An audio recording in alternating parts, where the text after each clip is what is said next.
Welcome to the in front of me T-MOBILE Revvl 6 Pro, and I'll show you how to enable or disable Google Feeds on this device.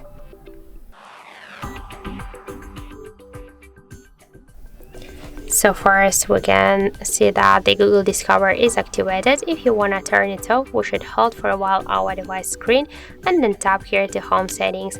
Then you'll see here show Google app switcher.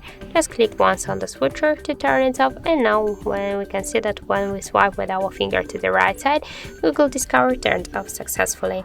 And that's it. If you want to turn it on by the same way, go here to the home settings, use the switcher near the show Google app, and that's it. So thank you for watching, and if you find this video helpful, don't forget to leave a like, comment and to subscribe our channel.